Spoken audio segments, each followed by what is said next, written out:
माझे नाव विलास महादेव कोकरे, राहणार ढाकाळे, तालुका बारामती. मी नवनाथ ग्रामीण पतसंस्था मर्यादित करंजे या संस्थेचं दूध व्यवसायासाठी 2017 साली माझ्या भावाने आणि मी दूध व्यवसायासाठी कर्ज घेतलं होतं. त्या सदरच्या कर्जाची परतफेड दूध व्यवसायातून करत होतो. पण 2-3 वर्ष झालं दुधाचा व्यवस्थित हिशोब न मिळणे, बनावट पद्धतीचे शिल्पा मिळणे, अशा प्रकाराला कंटाळून मी माझी स्वतःची 2 एकर जमीन विकून पैसे भरायला गेल्यानंतर मला असं निदर्शनात मी संबंधित सचिवाला खाते उतार्याची मागणी केली. तर संबंधित सचिवाने मला असं सांगितलं की तुम्हाला खाते उतारा देता येणार नाही. तर मी त्या सचिवाला म्हणलं बाबा तुम्हाला खाते उतारा का देता येणार नाही, मी माझी जमीन विकून तुमचे पैसे भरतोय. तर संबंधित सचिवाने सांगितलं की तू आमच्या पुढचा निघालास, जर समजा तू जर आमच्या पुढचा आगाऊपणा केला तर तुला उडवायसाठी 25 लाख रुपये घालवेल. पण मी सचिवाला म्हणलं हे बघा जे काय असेल ते तुमचं कर्ज तुम्ही नियमानुसार घ्या.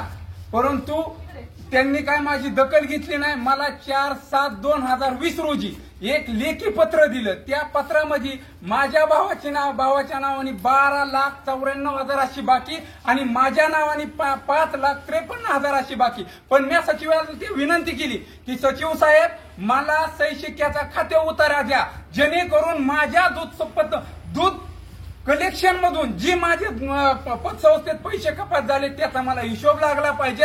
आणि तुमचं जे काय असेल वसुली दाखल्याप्रमाणे व्याज 15% व्याजदर आकारण्याप्रमाणे व इतर खर्च तो काय लागलेला असेल तो मी भरणा करण्यास तयार आहे. पण माझ्या जमिनीची विसर पावती करून सुद्धा गेलो तरी देखील त्यांनी माझी घेतली नाही आणि म्हणले तुला जा कुठं जायचंय तिकडे जा, तुला दूधच घालावं लागेल. त्यानंतर मी खाते उतारा मिळण्यासाठी सहाय्यक निबंधक कार्यालयाकडे अर्ज केला. सहाय्यक निबंधकांनी त्यांना आदेश केला की बाबा संबंधित विलास महादेव कोकरे हे आपल्या संस्थेचे सभासद असल्याने त्यांना तुम्ही तो खाते उतारा देण्यात यावा. असं झाले सुद्धा नंतर मला दबाव दमबाजी तुझ्याकडे बघू असं करू तसं करू. त्यानंतर मी आमरण उपोषण केलं 4 दिवस आमरण उपोषण केल्यानंतर सदरच्या खाते उतारा दिला. खाते उतारा दिल्यानंतर त्याच्या आधी एक ऑनलाईन प्रिंट दिली होती त्याच्यात आणि त्या पत्र दिलेल्यात आणि त्या खाते उतार्यात मला तफावती आढळून आले. त्याच्यानंतर मी सहाय्यक निबंधक कार्यालयाकडे सदर पतसंस्था ही गैरव्यवहार करत असल्याचं माझ्या निदर्शनात येत आहे. साहेब मी काय असेल ती माझे रितसर पैसे भरण्यात तयार आहेत.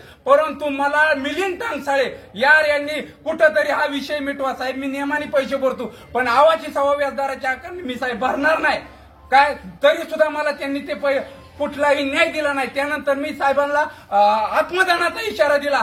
त्यावेळेस मी आत्मदानाचा इशारा दिल्यानंतर पोलीस प्रशासनाने पण मला हे केलं, बऱ्याच प्रयत्न केला आणि माझ्यावरती खोटा गुन्हा दाखल सुद्धा झाला. त्याच्यानंतर मी जामीन घेतला बाहेर. त्यानंतर आता 2004 महिन्यात जो काय खाते उतारा आला त्या खाते उतार्यावर माझ्याकडची काय दुधाची स्लिप होती ती काय मला दिसून आली नाही. त्यानंतर मी नवीन यार आले त्यांच्याकडे यारला ते डॉक्युमेंट दाखवले. साहेब असं असं होतं, मी माझे काय असेल ते पैसे भरतो, माझा संसार यात उद्ध्वस्त होत चाललाय. अक्षरशः हायकोर्टमध्ये रिट याचिका दाखल केली की माझं सामोपचारात प्रकरण घ्या, तरी सुद्धा घेतलं गेलं नाही. सरकारने सुद्धा नाही माझी बाजू मांडली की बाबा ह्या माणसाचं ह्याचा संसार उद्ध्वस्त होतोय की घ्या बाबा ही 2 प्रकरणं सामोपचारात. असं सुद्धा कुठं केलं नाही. आवाच्या 12 लाखाची 36 लाख रुपये मागणी करत आहेत. उपोषण सहयोग सोसायटी येथे होत असताना निवेदन दिलं होतं तुम्ही, दिलं होतं. पोलीस स्टेशनला कशासाठी आणलंय तुम्हाला? पोलीस स्टेशनने आमचं आंदोलन दडपण्यासाठी आणलेलं आहे. तुमचा आरोप आहे? हा, आम्हाला न्याय मिळत नाही. पूर्ण प्रशासन सदरील आंदोलनामध्ये आम्ही निवेदनं दिली होती. त्या आंदोलनात आम्ही असं पत्रामध्ये नमूद केलं होतं की आम्ही लोकशाही मार्गाने संविधानिक मार्गाने आम्ही कोणत्याही खासगी जागेत आंदोलन करत नाही.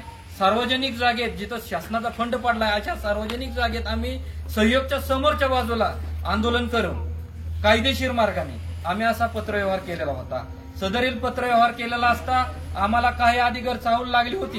काही प्रशासनातली माणसं म्हणले तुमचं हाणून पाडणार आहे. म्हणजे आधीच प्रशासनामध्ये या बाबीत चर्चा झाली की यांना आंदोलन सहयोग समोर करून द्यायचं नाही. असं का? आम्ही न्याय मागण्यासाठी तर प्रयत्न करतोय. आम्ही लोकशाही मार्गाने न्याय मागत असताना आम्हाला त्या ठिकाणावरून पोलिसांची चूक नाही, याच्या मागे कोणतरी आहे. पोलिसांचा वापर करून, बळाचा वापर करून आम्हाला पोलीस स्टेशनमध्ये उचलून आणलं.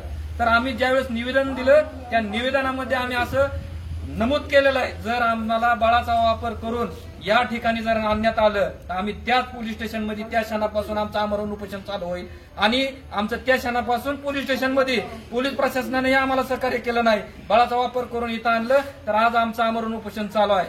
आज हा पांढरा हत्ती बारामती तालुक्यात का पोचला जातोय? हे विलास कोकरे आणि प्रकाश कोकरेंचं प्रकरण नव्हे तर तालुक्यामध्ये अनेक संस्था नियमाने दाखवून सावकारी करत आहेत, सरळ मार्गे आणि सावकारी करत आहेत, म्हणून आम्ही याला आवाज उठवलेला आहे. आणि बारामती शहरातले सहाय्यक निबंधक यांचा काय यामध्ये रोल आहे? सदरील सहाय्यक निबंधक घरगाड्या गठ्ठोल्यागत आहेत बारामती तालुक्यामध्ये. आज त्यांच्या खुर्चीला मोठे मोठे काठी. आज त्यांना 4 वर्ष झाले या प्रकरणात 3 वेळा चौकशा लागल्या, एकाही चौकशीमध्ये कोणताही अहवाल तयार झाला नाही. आज 4थी चौकशी बिगी लावली आंदोलन जवळ आलं म्हणून आणि आम्हाला चौकशी चालू आहे म्हणून दाखवण्याचा हा अट्टास केला त्यांनी आणि पोलीस प्रशासनाला तसं पत्र दिलं. म्हणजे आम्हाला दडपण्याचा प्रयत्न चालू आहे. संबंधित संस्थेनं भ्रष्टाचार केलाय, सावकारी केली, त्याचं काय इथलं नेतृत्व लक्ष द्यायना, इथलं प्रशासन लक्ष द्यायना. पण आम्ही कसं चुकीचं आहे, आज आम्हाला उचलून आमचा गुन्हा दाखल केला, अजून आम्हाला जेलमध्ये टाकतील. आम्ही आतमध्ये उपोषणाला बसलोय 72, पण जेलमध्ये टाकलं तरी 72 आम्ही मागे हटणार नाही अजिबात, न्याय मिळेपर्यंत. आणि ह्या सगळ्या संस्थांवर चौकशा बसल्या पाहिजेत. चुकीच्या पद्धतीने लोकांचं रक्त शोषण चालू आहे या तालुक्यामध्ये आणि हा माझा गंभीर आरोप आहे यांच्यावर. अन्यायाविरोधात लढता मरण आलं तरी चालेल, पण या प्रशासनाला आम्ही जुलामणार नाही. 2च लोकांचा प्रॉब्लेम असताना, प्रश्न असताना तुम्ही इतकी लोक जमवलेत असा आरोप केला जातो. ते आमच्यावर अन्याय होतोय म्हणून येतात. आमच्या शेजारच्या लोकांची बाईट घ्या की सदर पतसंस्थेची जी वसुली चालू आहे, 10-10, 12-12 लोक येऊन आमच्यावर कशा पद्धतीने दबाव टाकला जात होता ती फक्त आमच्या शेजारच्या 4 लोकांना विचारा.